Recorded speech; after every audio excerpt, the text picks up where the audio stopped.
Whether you're a seasoned alum or someone who's newer to being an alumni, retention is one of those topics that we all have a perspective on because it touches all of us. We all work in all of our programmatic spaces, but particularly retention, because it has to do with keeping people in the fraternity. And since you all are here tonight, you have been retained, at least thus to this point. So we want to pull from your experiences and perspectives. The other thing I'd like to say as we begin is just a huge thank you for taking time to be here and for volunteering to step into the role of a section chair, or in some of your cases, voluntolding into the role of a section chair. I served as a section chair for 4 years previously, so I understand the expectations and commitment that you all have agreed to. And so as we talk tonight and going forward, if there's anything we can do to support you in your position, please let us know. But thank you for your service to the fraternity. So tonight's focus is on sustained engagement and retention. And we're going to talk specifically about for our students. So us as alumni being able to support our students in conversations around retention. So we're going to briefly talk about membership and why it's important. We're going to also look briefly at the membership cycle for our chapters. Those of you who attended last night are familiar a little bit with this, and we're going to hit it just very high level tonight for those who weren't. Strategies for active member engagement in the chapter is really where we're going to spend the majority of our time tonight. We have some tips and strategies we're going to share, and we're also going to pull from this group's experience and perspective as well. And then finally, we're going to talk through to some tips and tricks to think about that we can pass along to support our chapters. So to ground us to the conversation tonight, just want to briefly touch on why membership matters. We did talk about this in a little bit more detail last night. And so if you didn't have an opportunity to join us, we do hope you'll check out that recording once it's sent. So that way you have the opportunity to see a little bit more about this conversation. But fundamentally, membership is our core foundation for the fraternity. If we don't bring members into the fraternity and we don't keep them, we're not able to execute on our programs of leadership, friendship, and service. And so while those are our focus areas, particularly service, we have to have people who are engaged and willing to put on those programs and attend those programs in order for us to be able to deliver an impact to change the world. And so that's why this topic matters. And especially around a topic with retention, sometimes that can get lost with our students in terms of why we talk about it and why it's so important. But when we talk about retention at a basic level, we're looking to measure how many members do we have and how many did we keep. High retention is important in so many ways for a chapter to be healthy, because like I just said, we can't execute our programming and our chapter operations without members. Now, when we think about retention, we can apply this in many different contexts in 2 different groups. So we can think about our active member retention, either semester to semester or year over year. We can think about our pledge or new member retention. How many people start that pledge or new member process and then finish it? And just as importantly, once they finish it, how many decide to continue on in the chapter for the remainder of their academic career? We can also think about this through the lens of our advisors and our alumni. How engaged are our advisors and how often are we changing those folks out? And how is our chapter staying connected to our alumni? We could have lengthy conversations about retention in all of these areas. And over the course of your term, I hope you will have those conversations. But really tonight, our focus is going to be on active member retention. So when we think about retaining our active members, we want to understand kind of the life cycle of where our members are. Again, we did talk about this a little bit last night, so I'll kind of highlight this high level. If you didn't have the opportunity to join us, we encourage you to go take a look at that for a deeper dive. But we start with our potential new members, those who are looking to join the chapter, and then we move into that pledging process, right? Those who have made an initial commitment to become a brother of a chapter on one of our campuses. Once they finish that, they move into the active brother phase. And while short, most chapters, our actives are only there for typically 3 semesters or just less than 2 years.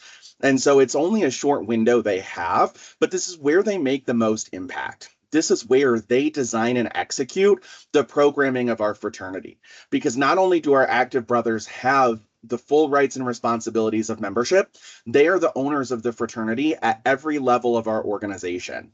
They're the ones who vote on and determine what are our national priorities, who are our leadership at the section, regional, and national levels.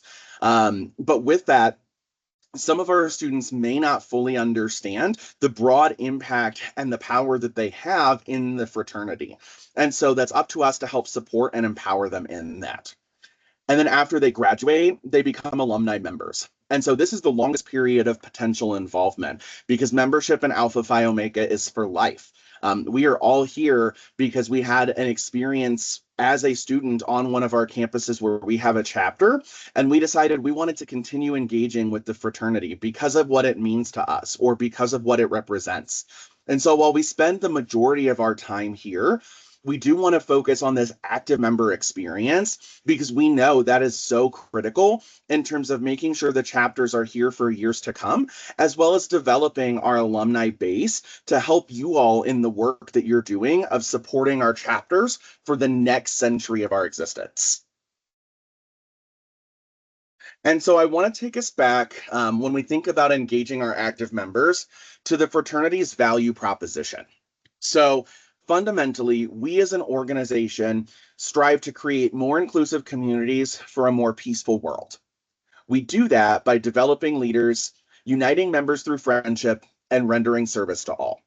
This idea is not new to anyone on this call, right? This is what we do, centered in our cardinal principles as the vehicle by which we deliver that. But when we talk about membership, and particularly the idea of what sets Alpha Phi Omega apart on our college campuses, it's that we do all three of these things. We don't just do fellowship, we don't just do leadership, and we don't just do service. We do all of them, and we do them well. And so when we talk about bringing people into the chapter, these are the ideas that our students are talking about. We talk about how we do leadership, friendship, and service, and that's kind of the hook that we use to get people in. As we think about keeping them, these are some of our really critical questions that we need to make sure our students are thinking about. Are we just talking about our value proposition as a recruitment tactic, or are we truly centering it in our chapter operations?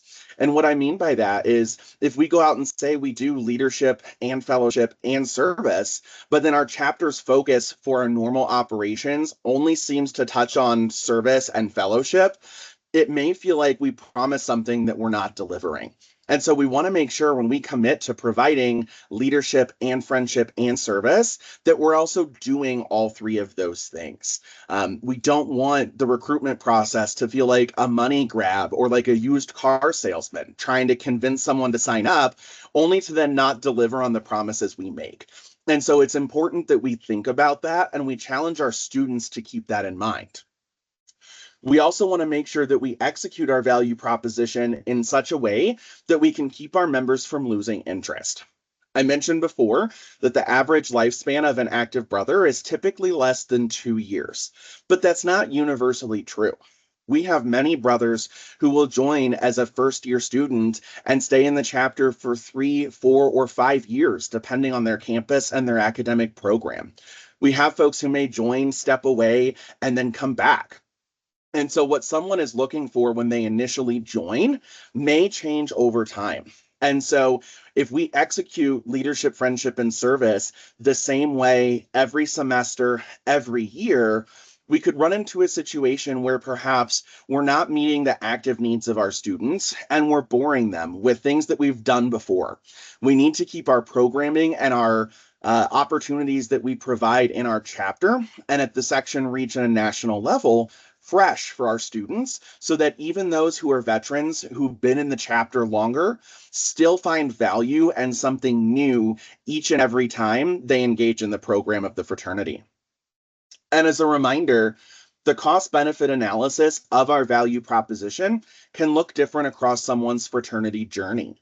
So for example, a sophomore on campus may not be focused on looking at the leadership development component that we offer in the same way as a second semester senior who's about to graduate, go interview, and start their first postgraduate work.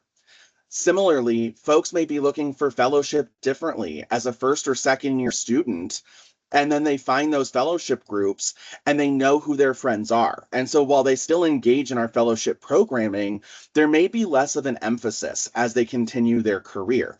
And so it's important that every semester and every year, as our chapter's demographics change, we also review and evaluate our programming to make sure that each chapter is offering value to the students at that time. Just because a program has been historically impactful or historically successful doesn't mean it fits the moment for what the current makeup of the chapter is looking for.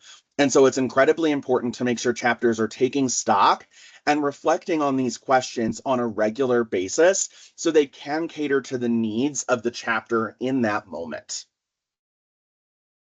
Are there any initial questions there before I move on to the next slide?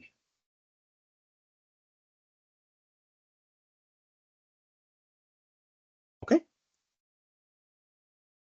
So when we think about building an engaging program and supporting our students in doing that, this is where we want to start these conversations, is making sure our students are talking about these ideas. Because remember, we're here to support and advise and help provide fraternity context and expertise, share best practices, and support our students executing their work.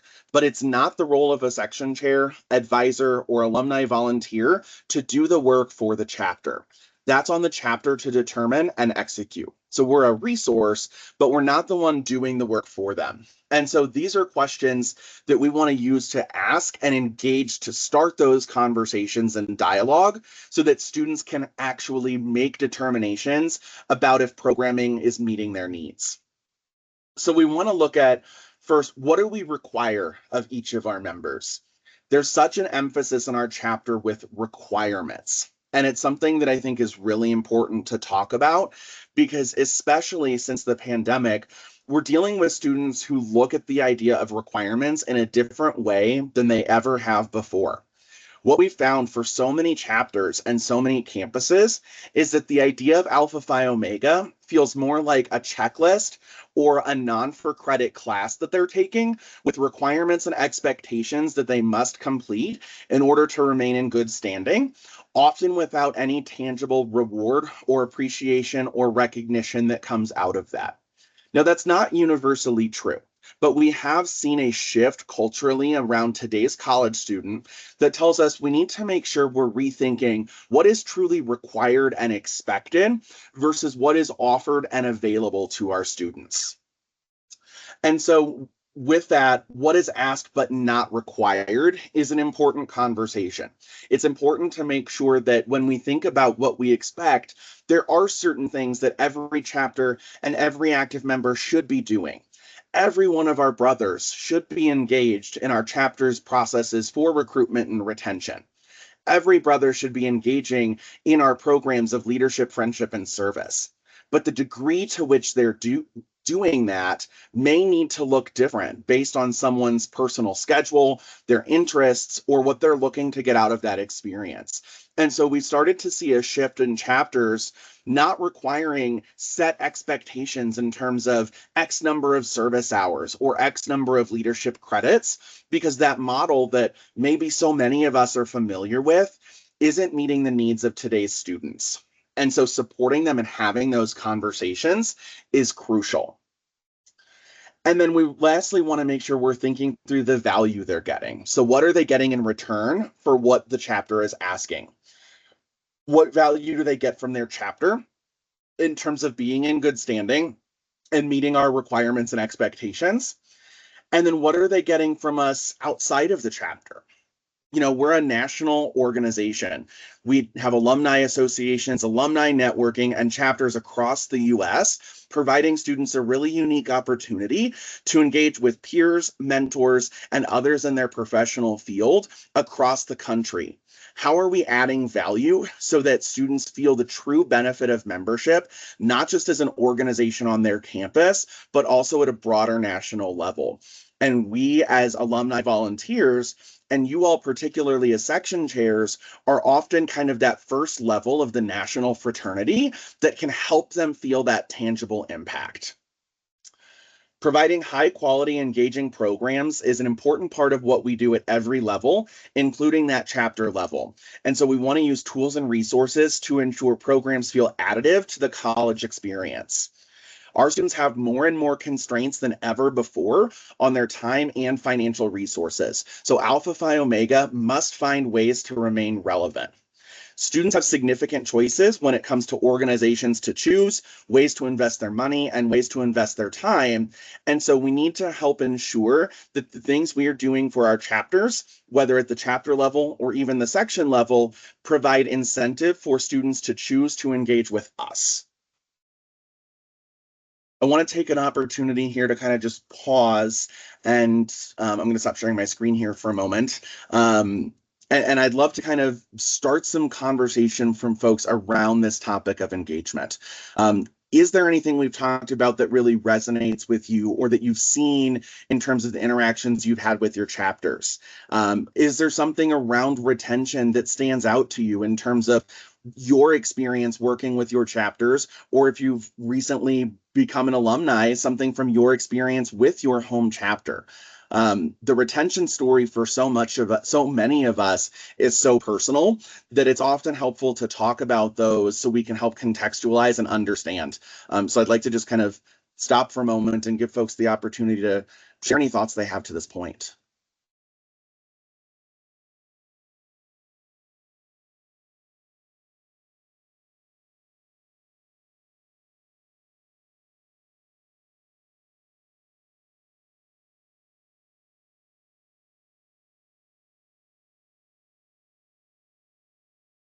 I'll assume the silence is because everyone is typing into the chat at the moment. So we'll give it a moment. I am typing.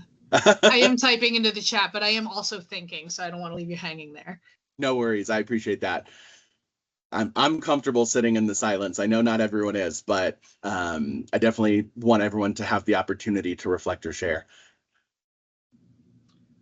I'll go. Sure. It might sound obvious, but really, first thing that comes to mind is when I think back on the years that I was inactive, our best semesters engagement-wise were the semesters where we had the best service and fellowship things going on, whether it be like, we would do like regular murder mystery parties. That was always a big hit with our chapter, where somebody organizes that as a fellowship. Doing service events that are a little bit more hands-on than just, making dog toys for the 10th time or something. But yeah, that's the first thing that popped into my mind. Yeah, thank you for sharing that. And I love both of what you said there. The first thing I thought of is, wow, that's a really creative fellowship idea. Murder mystery party. I love that idea. But it's something that, to your point, it's a great program idea. It is different. And so you have higher engagement in that. And the second thing you said with the service project, this is something that has been lost from so many of our chapters that we'd love to see come back, is this idea of a signature service project or something that they do that makes a significant difference, right? There's nothing wrong with having smaller scale service projects or having repetitive and consistent presence with the same type of projects, working at a food bank, a soup kitchen, dog making or dog toy making, right? These are common things that we see chapters do almost on a rotation or regular basis. And so to that point, and kind of what we said here before, right, things can start to feel stale over time. Providing new opportunities, working with new service partners in the community, and really taking an opportunity to try different ideas for service projects that may resonate differently with people can absolutely lead to higher engagement. So thank you, Colin, for sharing that.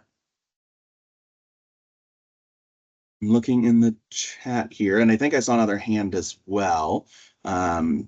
Yeah, Luke, go ahead. Yeah, so, I've been an advisor for Beta for a lot longer than I've been a section chair.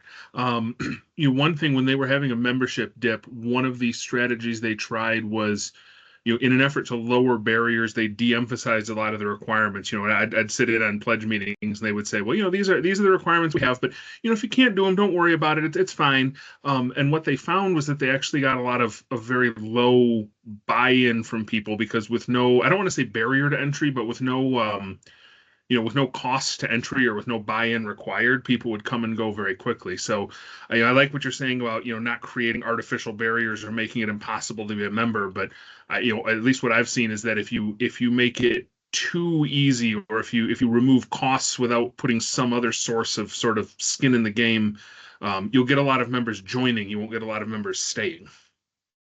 For sure. And I think that's a good point. And I think it's one of the things that, I want to make sure we're being clear about here, right? Is we want to remove some of those barriers, but there is a degree to which, having expectations and standards is okay. And specifically, in the context of tonight, when I'm talking about removing some of these barriers, again, not that we want to remove barriers for actives and not our potential new members, but I think making sure that, it's okay if we do have requirements for our pledges or new members, and then we have comparable requirements as opposed to increased requirements for our active members, right? There are ways to both have kind of a floor in terms of our expectation so that we are able to offer high quality programming and deliverables without overtaxing folks. So, but I absolutely agree with you there, Luke. There is a balancing act, to be sure.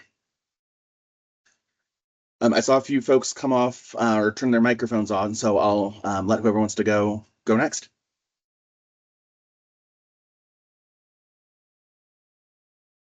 Thought I saw folks come off their microphone. I did once or twice. Sure, go ahead. But yeah, it was just more to Luke's point.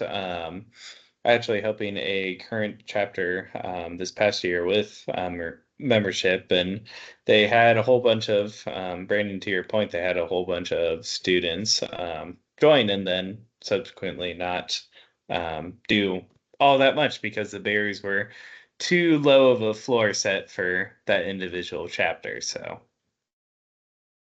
yeah, thank you for sharing that, right? We want to make sure that we're balancing, setting the expectation. And again, for folks who may not have had the opportunity to attend last night, I do encourage folks to go check that out. But that's one of the things we talked about, right? Is using that recruitment process to set the expectation of what does this look like. And so making sure that core expectation we're setting during that recruitment process is sufficient, that we're then setting the right expectation for when they become an active, that they are still expected to engage and provide service and engage in those programs of leadership and fellowship as well.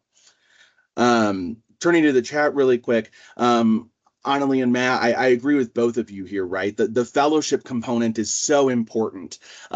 We often find that regardless of why someone joins, right, they find something more when they stay. And so often it is those interpersonal relationships, those friendships they build with other brothers in the chapter, that's what causes them to stay.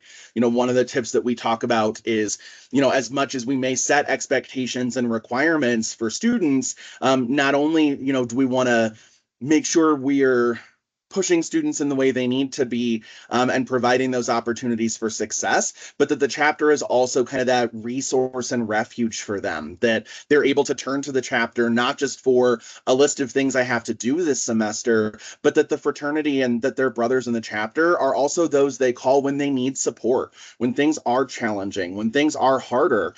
You want people to be able to turn to the chapter in those times and have that support network, not feel like if they turn to the chapter, they're going to say, well, you also haven't done any hours and haven't been attending our meetings, even though life has been difficult, right?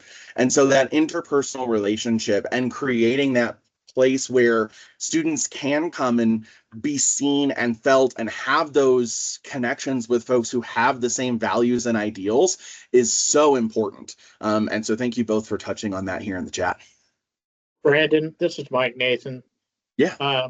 One of the chapters I have, they do it, their retention is based upon a family type of feeling of the chapter, that they are a big family, and no matter what happens, they can depend upon their brothers to pick things up and go forward. In the retention aspect, you were talking about review. We do a review of the chapter's semester per semester, so we try to make sure that things are up to date, and what do the students make their own decisions as to what to change in the chapter on a semester basis, not at the end of the year, waiting until the fall to have things change. At the end of the fall semester, we review it. At the end of the spring semester, we review it and make the changes. And that could be by bylaw. It could be just in general as a standing order that we do in one of the chapters. Yeah. And I appreciate you sharing that, right? Because the two things I really want to pull from that, and there's many things to unpack there, but the two that stand out is one, so often our chapters get locked into this idea that, okay, well, what used to be the CAPS process and is now the annual chapter evaluation, kind of this once a year time, this is really our time to make changes. And there's no timeline that says you can't make changes throughout the year as you need to, whether that's every semester, every quarter, depending on your calendar and the needs of the brothers, we can make those changes as often as we need to, if that's what the active membership feels like we need to do. And so I think that's an important thing to remind our students is, we know there are times of year students can feel really burnt out. We know that things can change in an instant on our campuses. We've all seen and lived through drastic sudden changes that can happen in a matter of weeks in working on our campuses, right? We've all seen those in one way or another. The pandemic is a great example of that. We can make quick, agile changes, and our students can say, you know what, maybe we do need to reevaluate our plan, and we don't need to wait till the end of the year to do that. So I think that's really important. And to the other thing that you said there, I really want to make sure we're pulling out of here, right, is that family component. We as a fraternity don't choose the word brother arbitrarily. It's meant to mean more than just member or random person in an organization I'm part of, right? That terminology and the sense of what that carries is meant to be significant and is meant to signify exactly what Mike was talking about in terms of that sense of family and familiarity and someone I can turn to in the same way I might turn to my family, right? We should be providing that type of environment for our students. Yeah, another thing is in the one chapter I'm talking about, we use the phrase love and respect, because even if we get into a heated battle between two individuals, we utilize that with an ending of love and respect, that we respect our brothers and we love them. And we go forward from that particular point. Absolutely. Thank you for sharing that. Anyone else have any initial thoughts right now? Otherwise, I'll jump back into some slides here and we'll chat more in a few minutes. All righty. So when we're thinking about engagement and this idea of what we require, what we expect, and kind of that sense of what brings people together, we really want to think through everything that our chapter does, right? If people are joining for various reasons, but that sense of fellowship, sense of support, sense of brotherhood is what's keeping them. If making sure that people have a firm commitment to what the chapter stands for before they join makes sure that they stay because they understand what they signed up for, those are essential pillars to building a successful retention program. And so we want to make sure that over time, we're also continuing to evaluate those different components to make sure each of the things that we do in our chapters programmatically are still in the spirit of providing that quality experience that folks committed to and still fostering that sense of fellowship or brotherhood that is so important in keeping them in the chapter. And so this is where we want to make sure what our chapters are doing doesn't feel like a burden, doesn't feel like an extra class they're having to take or just a list of requirements, but rather that there's a sense of intentionality and purpose, and that each of our expectations of our active brothers reinforces this idea of creating our fellowship and creating that place for everyone to come together. So we want to think about, and here are just some areas to consider initially. So starting with meetings, we know that this can be something that students really find not a good use of time. How often are we meeting? What are we doing in our meetings? And what does someone get out of attending those meetings? How many of you, either in your own experience or have worked with a chapter that's kind of moved to this idea of mixed meetings, where maybe one week we do a meeting, the next week we do a service project or a fellowship event during that meeting time? Or maybe we meet every 2 weeks and our meetings always have a component of fellowship, a guest speaker for leadership, or a service project. Do any of you work with chapters that do something like that?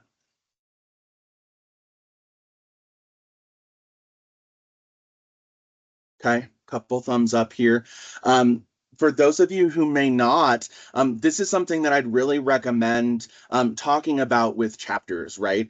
Business meetings are important. The business of the fraternity and the business of the chapter is important. But for so many of our students, particularly those who may hold a leadership role in our chapters can oftentimes require chapter meetings, executive board meetings, committee meetings, pledge or new member meetings, and it can start to feel overwhelming in terms of how many meetings and how many hours of commitment we're expecting from folks, in addition to their requirements for leadership, fellowship, and service. And so taking a look at our meetings to say, do we need to meet this frequently? When we're meeting, are they productive uses of time? And are we getting value out of that? Do we have to meet in person every time? Or do we offer some of those virtual type options? For many students, they may not live on campus. You may have a large campus where even if they do, it could still take 20 or 30 minutes to get to a meeting. You know, I've worked with a chapter that we used to have brothers that had to commit more than 2 hours for the meeting because it took 45 minutes each way to get to or from the meeting location, plus the more than an hour meeting. And so it may be on paper a short meeting, but the time commitment or expectation may feel burdensome or overwhelming to folks. And so we want to make sure that we're not just meeting for the sake of meeting. If there's important business to do, let's make sure we're doing that. But we also want to make sure folks are getting that value proposition out of our time together. And so adding a leadership, fellowship, and or service component to all of our meetings is something that's very easily done and doesn't have to be a large time commitment, but can still add value to that space. In that same space, requirements for leadership, fellowship, and service. Thinking about what is the value add of having these requirements and what someone gets out of our events specifically. There are so many chapters. And again, if you work with a chapter that does this and would like to share, we'd love to get that perspective. But there are so many chapters that say, not only do you have to do 20 hours of service this semester, you have to do at least 15 hours of those service through the chapter. And so it's not enough for you to just commit to service and bettering your community or campus. You also have to do it through the constraints of the chapter. Now, there's absolutely value in requiring or encouraging chapters to do service with their fellow brother. But at some point, too, there's a balance there. And we've seen chapters where it gets to the point where someone may do 30 hours of service in a semester, but most of those hours don't count because they didn't do them through the chapter. And so when we think about our requirements, we want to make sure we're thinking through, why is it important if you do have a chapter that has type of requirements like this? Why must they do that through the chapter? And are we creating barriers and potential problems by requiring that? And then lastly, thinking through the requirements framed and structured. A lot of chapters are starting to move away from this idea of 20 hours of service, 10 hours of fellowship, and 5 leadership credits. Many chapters are moving towards models where we do have individual requirements, but many are moving to structures where chapters either set their own expectations for the chapter as a whole. So for example, our chapter on X campus is going to complete 100 hours of service this semester. And so we all chip in to do that together based on our specific scheduling constraints.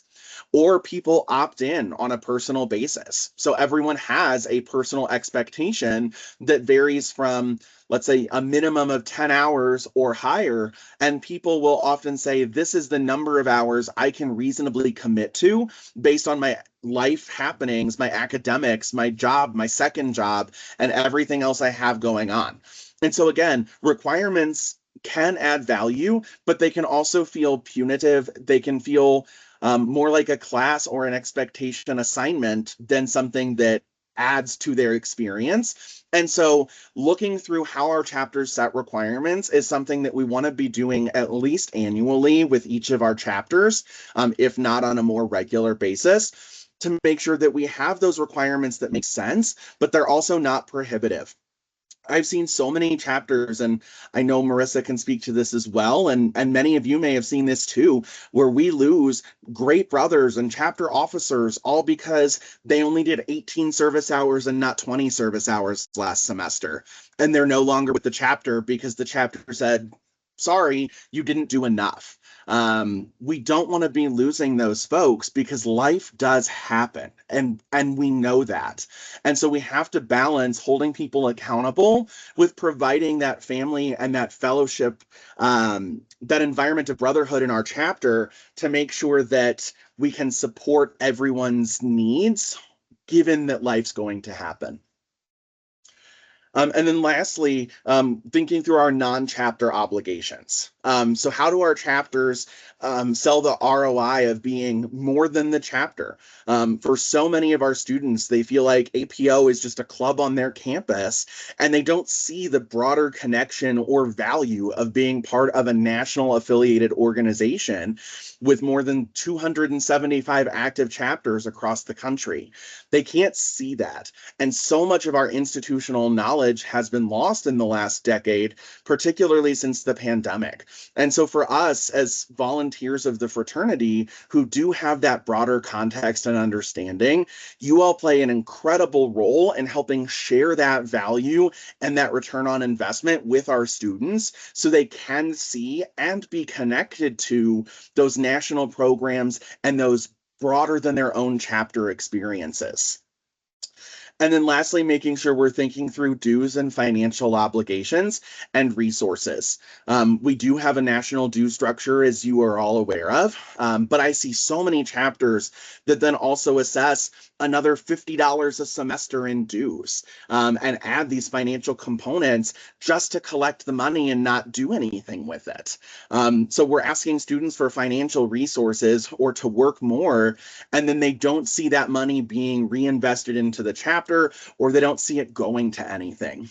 And so I share this with you all because as alumni volunteers who work so closely with the chapters in your section, you all are the ones who are going to see these things. As you're working with your chapters, you will be the ones who will be noticing trends if membership starts to decline, if active members start to leave, if a chapter stops being engaged at the section or regional level, if their service, leadership, or fellowship programs begin to decline and they offer fewer programs on campus. You all are on the front lines of alumni and of the fraternity that will see these things.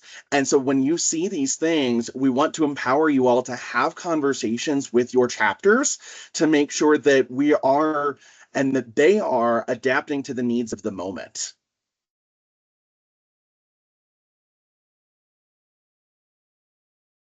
Before we get to kind of our final discussion, we do just want to run through here one of the national resources that is available on the website. I have the information linked at the end, but for those of you who are unfamiliar, we have 8 tips to retain members, which is a collection of strategies that we suggest chapters use when they're struggling with brothers who may be feeling burnt out, not engaged, or at risk of being lost from the chapter, and who may not want to continue to be retained. And so I'll just briefly run through these. We've talked through many of these tonight already, but I do want to touch on these because I think it's important that as section chairs, you all have these tools to start conversations with your chapters around retention.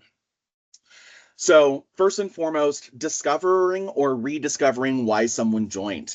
As Matt said in the chat, people are going to join for various reasons, but they ultimately stay because of the brotherhood. But for so many students, even that can sometimes not be enough. If they're looking for us to have more of a leadership focus or a service focus, and we're not delivering on that, that could lead them to leaving. And so we want to understand so we can program around our current membership's needs and offer value. And this will change over time. Recognizing and rewarding. This is one of the things that we know can be the most significant cultural piece in our chapter. Is there are chapters who have meetings that are full of reminders and expectations, and you need to do this, and this is coming up. We have so many chapters that have so much fun because they spend so much time in their chapter meetings and their events recognizing, celebrating, and appreciating their brothers for all of their achievements, whether those are academic, personal or professional, or even successes within the chapter. The more that we can support and recognize those achievements, the more that we can validate the things our students are doing and make sure that the chapter is that positive cheerleader and that support network that's there to advocate and celebrate, not just set expectations. We want to offer flexibility, knowing that people have commitments. And so, for example, I mentioned earlier the service projects that you must do through the chapter. People have jobs and classes. And so if we have a service committee that is often scheduling our service events at the same time of day or the same day of the week, this can create a barrier to students who may have academic or professional conflicts during those times. And so offering flexibility for requirements when and where makes sense. There's a difference between offering flexibility and not holding members accountable to the expectations they agreed to. And so I want to be super clear. We're not saying, oh, just don't have requirements. Don't expect people to do the things they've said they're going to do. But we do want to recognize that there is a balance and that life is going to happen. And so let's provide runways and opportunities so that people are able to make up things that they can't do and that they don't fall into poor standing with the chapter just because of things outside of their control. Personal connections are a driving force in the fraternity. We've talked about that a lot tonight in terms of the fellowship and the brotherhood. And so making sure that we're using the fraternity and using our chapter as a starting point to build those personal relationships, but that shouldn't be the end point. We want to use chapter meetings and chapter activities as a way to start those conversations, but the best thing that we can do is encourage those conversations and those relationships to continue to build outside of the chapter. Having structured fellowship and having structured events is important, but once we've set that foundation, chapters and members can continue to build that brotherhood bond outside of what's required once they've begun that process.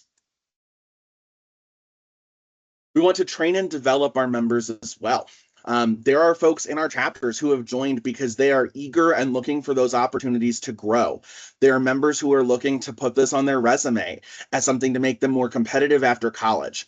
And so we want to make sure that no matter the cause that drives our brothers, we're providing them the ability to grow. We want to provide those stretch opportunities in a scalable way. And for many of our brothers, we want to make sure the chapter is set up in such a way that any brother feels empowered to go from member to officer if they choose. Not everyone's going to choose to do that, and that's okay. But we want to make sure for those who do want to engage in a fraternity in that way, they have a path forward to do that fills their bucket in their unique way, but that brothers are not also obligated or feel forced into taking on positions if that's not where their true joy in the fraternity lives. We want to remind our members of the benefits. We've talked tonight a little bit about some of those things like our national network of chapters, alumni associations, and professionals in industry who can be valuable mentors and resources to our students. But there's also other programs and ideas that the fraternity offers. Aside from our leadership development curriculum, the fraternity's and I don't have my notes up here. What's it called? The member benefit portal, I don't think is the right name. Marissa, if you have that name handy. The student benefits portal, that's the name I'm looking for.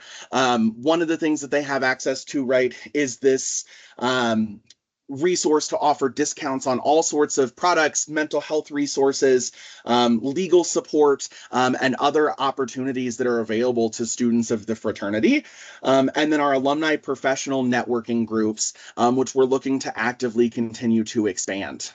So we already have several of these that are engaged in topics around personal interest or professional networking, such as APO teachers or APO in higher education. And I know there's other informal networks that exist for different professions as well. Communicating effectively is also critical here. Making sure that we're providing consistent updates, transparent reports, and regularly interacting with folks. And this ties directly into number 8, which is asking for feedback. We know that life's going to happen, and not everyone is going to be able to attend every chapter meeting, every executive meeting, or every committee meeting. We need to make sure when someone misses a meeting or misses something that's important, we're able to follow up with them and make sure first and foremost that they're okay. But then we also want to make sure they get the messaging and understand what was decided without them, because every decision the chapter makes impacts every member. And so if we consistently make decisions without everyone in the room and then don't share how those decisions impact those who were not present, they're going to feel excluded from our chapter. And so we want to make sure that we're centering communication and effective communication in what we do. And then lastly, to tie this all together, really focusing on that feedback component. We want to make sure the chapter is invested in everyone's experience. And we've talked tonight about the needs and interests of our members changing over time, what someone is looking for, why they've joined, or what they're looking to get out of the fraternity now. Those are both going to shift over time. And so we want to make sure that we're actively assessing, whether that's annually, every semester, or even more frequently, to make sure that we're invested in everyone's unique experience, and then that the chapter is acting on that feedback, at least discussing it, and then working through strategies to implement it so that every member feels like they have voice and ownership over their chapter. Before we open up for any final thoughts or discussion that anyone has, I do want to just share a couple quick resources with you all. So first is the chapter same page guide and the chapter builder deck. These are 2 documents that I really like to highlight because they offer strategies for retention to students, as well as discuss the importance of these topics. And so they're great resources for our students who may not be as familiar with the idea of why retention matters, what we should be striving for in that space, or how we can build a retention program. There's a specific standalone document. We talked through part of it tonight, those 8 tips for retention, but it's called Retention Tips, Ideas, and Tools. And it highlights not just some of these strategies, but also techniques for change management and other things that our chapters can do to help bring a retention program to life. And then lastly, the Vice President of Membership Chapter Officer Guide is also something that's really important. The one caveat that I'll call out here is that this guide does have a big section on retention and how to build and engage students in a retention program. But as many of you may have heard me say, if you've heard me present before, membership is not one person's job. It is not the responsibility of the Vice President of Membership to do everything related to retention. And so while they may be a champion for retention, and while this officer guide does have helpful tools and resources, it does not solely fall to that officer to run this program. So I want to highlight that resource, but also make sure that our students know retention is everyone's responsibility. And then we do have 2 upcoming live events that I just want to plug here for this group. The first is our membership roundtable coming up on August 21st. This will be at 7 p.m. Central Time. This is scheduled prior to the start of the year so that students can come and engage in topics related to membership. We do expect there will be a little bit of a recruitment focus given that it's the start of the year, but we do encourage students who may or engagement strategies to also attend this session, as this will be student driven based on student questions, student concerns, and what our active chapters are looking to receive. And then we do have an event in September as well. For those who are unfamiliar, the Pledge Program of Excellence Award has been revamped starting for the 2025-26 academic year. So starting for next year, shameless plug, the current Pledge Program of Excellence Award applications are due July 31st in just about 2 weeks. So I do encourage you to make sure you're following up with chapters to make sure they get that paperwork in, and that you are keeping an eye on Officer Portal so you can review that paperwork as it comes through, since that will route to you all and you all will need to review and sign it.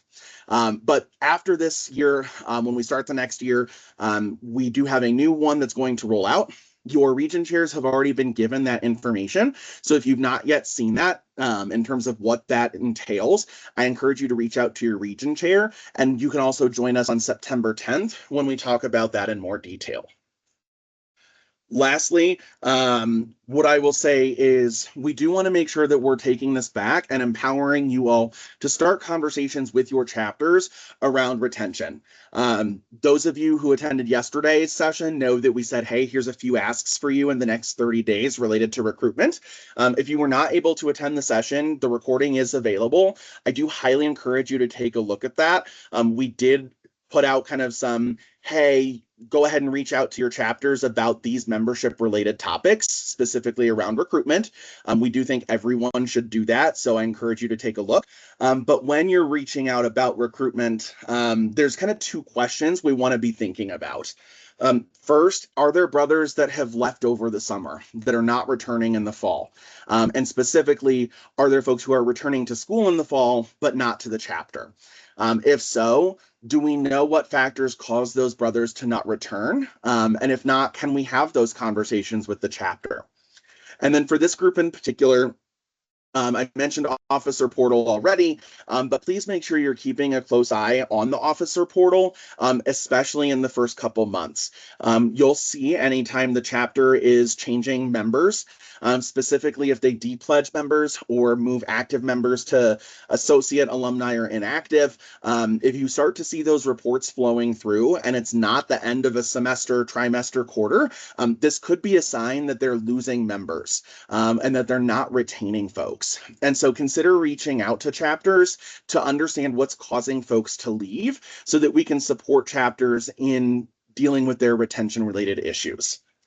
While retention should always be a focus for our chapters, that is obviously important. We do know that the focus at the beginning of the year and the start of the semester is usually more on recruitment, and that's totally fine. So we do encourage you all to kind of think through this retention conversation, add some of these tools and ideas to your repertoire in supporting your chapters, but we understand that more of a retention focused conversation for our chapters may happen later in fall once recruitment has completed. With that, that's kind of all I have for tonight. I did want to kind of open up the last few minutes here, just in case anyone had questions or any topics they wanted to discuss or thoughts related to retention that they'd like to share with the rest of the section chair group.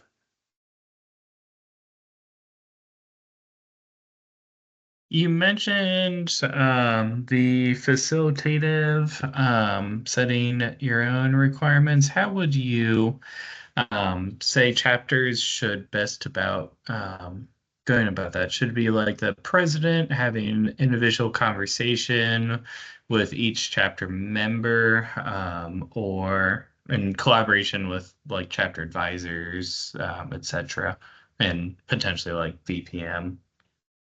Yeah, to confirm, this is the for everyone to have their own kind of individual requirement. Yes. Yep. Perfect. Yeah, I can add some context here, and then Marissa, if you want to add anything as well. When we're taking this approach, we don't want it to feel mandated. And so typically what will happen is, the chapter should be making these decisions anyway, right? It should be up to the chapter collectively to decide, do we require 20 hours of service or do we let people set their own number, right? So to begin with, that should be decided by the whole chapter, not just a president or VP service. And those conversations should be inclusive of the advisors. What I have typically seen with the one or two chapters I know that have been doing this for a little while now is that the chapter will kind of collectively agree on a floor. And so maybe they'll say 7 hours is the minimum, and then they'll put out a tool and kind of say, and by tool, I mean, a Google form, right? Something that easy where they can say, cool, the minimum is 7. How many hours does everyone plan to commit to this semester? So the chapter can say, here's our minimum, but then we want people to be able to commit. And so we give folks an opportunity to think about that and process and say, great, I filled it out and I said I'm going to commit to 14 or 12 or whatever. Once they kind of fill out that out and essentially bid their number of hours, whoever tracks the service requirements for the chapter, usually the VP service, kind of just holds them accountable to those numbers in the same way they would if it was a 20 across the board. So what I would say is if a chapter is considering doing that, I would say, kind of to the discussion we had earlier, a floor is a good idea. And some people will bid the floor. It's okay at the end of the day if everyone says, cool, the minimum is 5 hours. We all said 5 hours. People are still potentially going to do more than 5 hours, right? It's not saying 5 and I'm done. It's saying that's what I'm going to commit to, but I commit to doing more service if I have time and availability. So the short answer is no one should be deciding that for the whole chapter. They should make the initial discussion by themselves, collectively, and then everyone should decide their personal number is my recommendation. Marissa, I'll defer to you if you have additional thoughts from chapters you've worked with. Yeah, so in a similar vein, rather than there being that floor you speak of where, okay, we know our individual minimum is going to be 7, 5, whatever it might be. I've worked with a number of chapters that actually have a chapter goal. So let's say our chapter goal is 100 service hours. What piece of that can you commit to? If one person commits to 20, all right, we've got a solid percentage of that. The take on that end of the spectrum where it's a chapter goal, I think in a lot of ways meets people where they live and say, hey, we have something collectively that we want to strive toward. Where can you be part of that equation? If you have a lot to give, love it. If this semester isn't the best semester for that, thanks anyway for what you can contribute. If they go beyond their goal as a collective, awesome. The way I've seen that facilitated a number of ways. Ultimately, a chapter president, for example, Peter, giving, an individual talk to every single chapter member, that's exhausting. That's a lot of energy to ask of the chapter president and could be accomplished in a chapter meeting. Let's have a really critical conversation about our chapter's goal, where we want to be, why we want to be there. And I've seen groups accomplish this in 20 minutes in a chapter meeting by saying, okay, this is our goal. Write on a sticky note what you can commit to with your number and your name and go slap it on the front of the room's wall. And they accomplished it there. You can use technology with, forms or other modes of receiving those communications. It doesn't need to be long-winded. It doesn't need to be more complex than necessary. But that chapter goal is the other end of the, scope that Brandon initially shared. Rather than a floor, you have, okay, this is where we want to go. Can we exceed that? Awesome. Let's strive for it. Amazing. Thank you. You're welcome. Matt? So part of what you describe as setting a bottom for every brother, I get where you're coming from with some of that, but it still feels like at the end of the day, I'm still setting a per brother requirement. But that's not my main concern. So coming at it from a perspective of someone who has served in the section chair and the region chair, really it was region director at the time, position, what's not really talked about with this are the inadvertent effects on how a chapter manages risk management, particularly a chapter that has had a history of poor risk management with membership requirements. In cases, I would say over 4 years as a section chair and 8 years as a region director, I would say probably a good 95% of the risk management cases I dealt with were because a chapter was requiring more of a pledge than of a brother. And what ended up having to happen is the brothers would restructure their requirements because they still wanted to see the pledges do a certain amount of service hours or a certain amount of fellowships or a certain amount of leadership development activity. So that it didn't look like they were requiring more of the pledges, they would require slightly more. So if a brother was required to do, or if a pledge was required to do 20 hours of service during their pledge program, they would set the brother requirement at say 25 or 30. I'm just plucking numbers. Yeah. So in the course of y'all trying to evolve how we approach and how we attract members and in particular retain them, what thoughts have been given to regarding the inadvertent effects that this may have on certain risk management areas, and how are y'all looking to address that? Yeah, I think that's a great question, and thank you for bringing that up. I'll say we touched briefly on this last night during the recruitment one when we talked about kind of setting those new member expectations. But I think what I would say in this space, right, and encourage everyone to think through is we should be working through the active member process and working backwards instead of the pledge process and working forwards. And what I mean by that, right, is we should set these expectations for our active brothers first, right? This is what we expect of a member.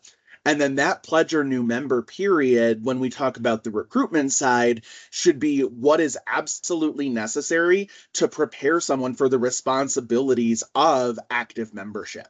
And so if we're only requiring chapters at, let's say, that floor level to do 5 or 7 hours or a collective bid of 100 hours for the semester, that should be the maximum ceiling high end for our pledges. And we should be factoring in things such as, most campuses that are on a semester system may have 16 weeks for those requirements, where the pledge process may only have half the time.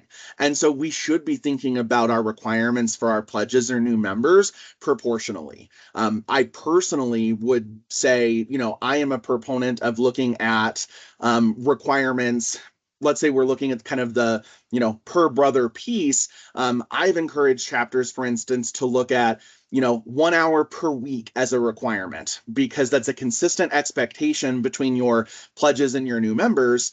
Your pledges and your actives. But in a 16-week semester, that turns into 16 hours for your actives and 6 to 10 for your pledges, depending on the type of intake you're using. I also encourage chapters to look at, what is the value in having, standalone pledge requirements as it relates to service hours, leadership credits, fellowship hours? Are those necessary to prepare a pledge to be an active member, right? I do think it's important they understand our service program and that they engage in a service activity. But that doesn't have to be, get 20 hours as a pledge. That can be, hey, you engaged in service with the chapter as a pledge, you understand our service program, and you know our commitments. It doesn't have to be this high bar that for so many chapters it has historically been. And so I guess what I would say is I would encourage chapters that have such a high threshold for their pledges and then raise their threshold for themselves. Set what makes sense for the actives first, and then scale the pledge requirements back from there.